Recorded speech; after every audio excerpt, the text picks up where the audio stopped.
So yesterday was launch day for the iPhone 16 Pro Max and the Apple Watch Series 10. Now I did actually manage to get my iPhone 16 Pro Max on launch day, and it also had the biggest freakout that I had ever seen any iPhone do while trying to be set up. Like, seriously, I've never seen anything that bad before from an iPhone. However, what didn't show up on time was the Apple Watch, but it's finally here today, and it's time to check out that jet black color.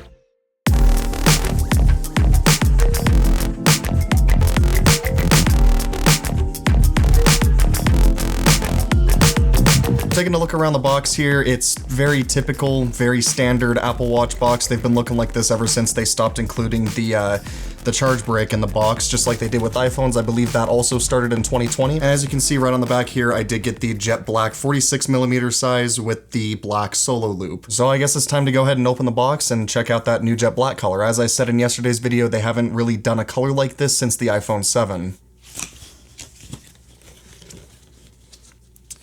And the watch is in the box on the top right here, and then this is where the black solo loop is. And I honestly can't remember if they've done this any other year, but there's no color on the printing inside this box here. Every year, guys, they just take more and more away from us little by little. So this is the box that the watch is in. As you can see right here, we've got a little illustration of it on the top. And as you can see, it's very thin because the only thing that's in this box is the watch itself and the little charging puck thing that it comes with.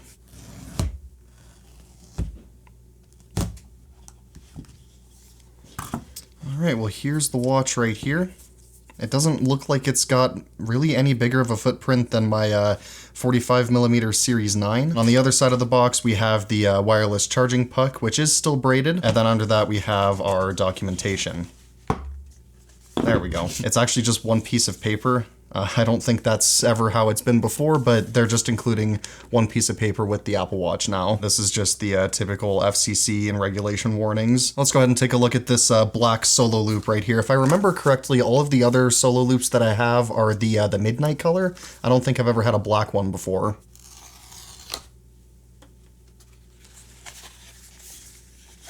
Yep, that definitely looks a lot darker than the other solo loops that I have. And we have another single piece of paper in here. There's not much on this side.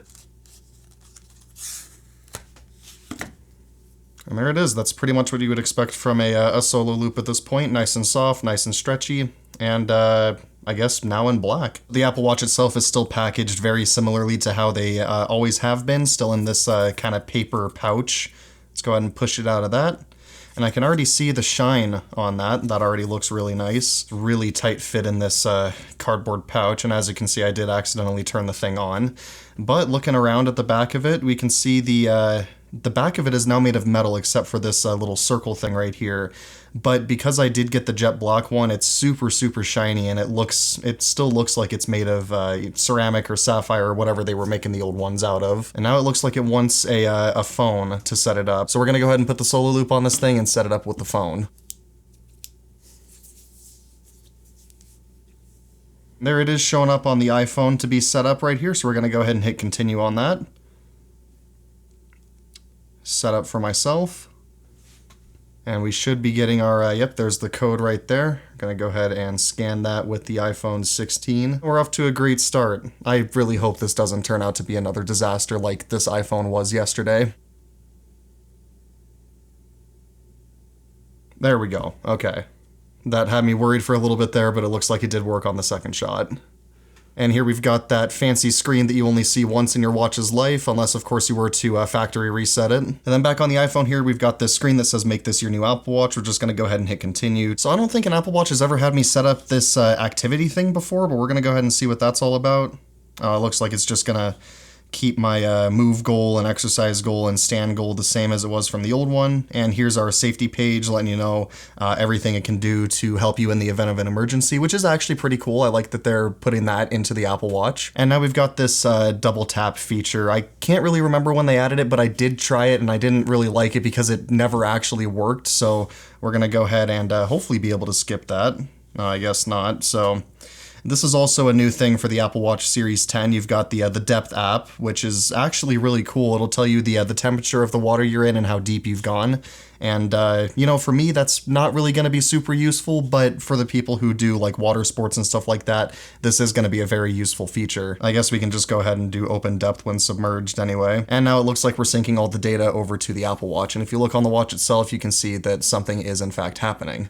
It looks like it's actually already almost done though, so that's actually pretty nice. This is what's in the Get to Know Your Apple Watch thing in case you guys were wondering. I'm not going to go through each piece individually, but this is what it shows. All right, and I've already taken the watch band off of the new watch, but it looks like it's already done syncing, but I did want to take a look at the back of the Series 9 versus the Series 10. So we've got the Series 9 on the left, and as you can see a separation on the back here between where it transitions from the aluminum body to whatever material it was they used on the back. I believe it was ceramic, but you can see the new one here is a lot more seamless because the only piece of the back of this watch that isn't metal is the little bump on the bottom with all the health sensors. So I'm going to go ahead and install the Space Black Millanes loop onto the Apple Watch here.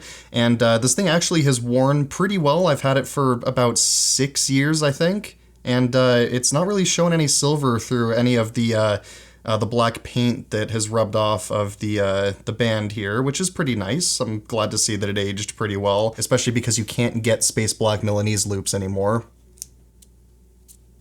And it actually does look really, really clean with this all black watch here. I don't know if you guys can tell the difference here, but the Series 9 was a midnight color, and it's like a really, really dark blue. And in most lighting conditions, this midnight color did look black, but in direct sunlight and things like that, you could definitely tell that it's a dark blue, but this new one is just completely solid, really, really glossy black. And I'm interested to see how well this is going to age over the course of however long I end up keeping this thing. I've never really scratched up any of my Apple Watches. Like if you look at the Series 9 right here, it is still in pretty good shape. There's no real nicks or scratches in it. However, the high gloss finish on this new watch might age a little bit differently. So I'll be interested to see how well this ages compared to the other finishes they were doing on Apple Watches for sure. It is still an aluminum body.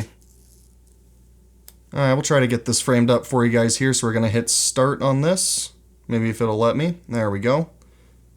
Welcome to watchOS 11. Let's take a little tour of watchOS 11. Learn how to navigate Apple Watch. Press the digital crown to see your apps. Yep, there's the apps right there. Press the side button to open Control Center. Yep, just like that, just like always. And I believe that's it. Nope, turn the digital crown to see your widgets.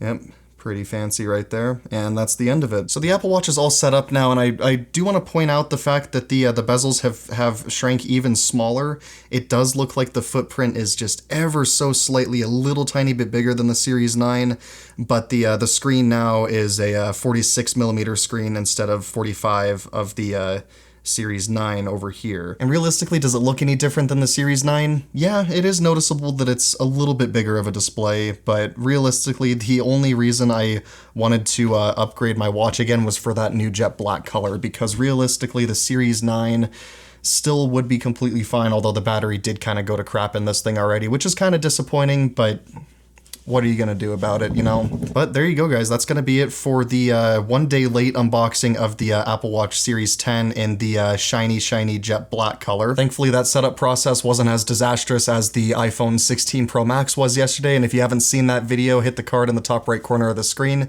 because it was a mess, and everyone needs to see it. But anyway, though, guys, that is gonna be it for this video. Hope you enjoyed it, and as always, thank you for watching.